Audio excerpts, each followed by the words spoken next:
তো বন্ধুরা, তোমাদের সকলকে অনেক অনেক ধন্যবাদ আমার এই ভিডিওটাকে এতটা ভালোবাসা দেওয়ার জন্য। আমার ঠিক মনে হচ্ছে না যে এটা আমার নতুন অ্যাকাউন্ট। এতটা ভালোবাসা দেওয়ার জন্য তোমাদেরকে অসংখ্য ধন্যবাদ। আর এই যে দেখো আমার লাঞ্চ বক্স, আর প্রথমেই দেখে নাও এখানে আছে পটল ভাজা আর তার সাথে লঙ্কা ভাজা লাল লাল। তো চলো আমি একটু খেয়ে নিলাম পটল ভাজাটা। পটল ভাজাটা খেতে অসাম ছিল, আর আমাকে এই গরমের মধ্যে পটল ভাজা খেতে অসাধারণ লাগে। তার সাথে ছিল আজকে সাদা ভাত, যেটা ছাড়া মানে দুপুরের খাওয়া ইনকমপ্লিট, শুধু আমার না সবারই। আর এই যে সাথে ছিল হচ্ছে কি সোয়াবিনের তরকারি অ্যাজ ইউজুয়াল, আর তার সাথে ছিল আজকে ডিম। আর ডিম তার তোমাদেরকে কেমন লাগে অবশ্যই কমেন্ট করে জানিও, আমার তো ভীষণই ভালো লাগে। আর ভিডিওটা অবশ্যই লাইক কমেন্ট শেয়ার করো, এটাই বলবো। আর এই যে দেখো আমার মানে খাওয়া স্টার্ট হয়ে গেছে। আর এই যে দেখো একটু লাল লঙ্কা দিয়ে মেখে নিয়েছিলাম, আর তার সাথে পটল ভাজা দিয়ে ভাত মাখিয়ে নিয়েছিলাম।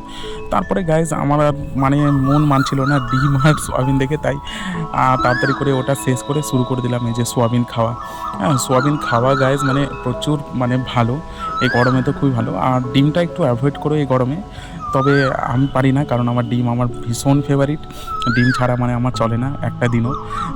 যদি এবেলা না হয় তাহলে ওবেলা অবশ্যই ডিমের অমলেট বা ডিমের কোনো কিছু না কোনো কিছু একটা রেসিপি হবেই যেটা আমি খাবো। তো গাইজ আমার ভিডিও তোমাদের কেমন লাগলো অবশ্যই কমেন্ট করে জানিও, আর তোমরা আজকে লাঞ্চে কী কী খেলে অবশ্যই আমাকে কমেন্ট করে জানিও। থ্যাংক ইউ, দেখা হচ্ছে নেক্সট ভিডিওতে।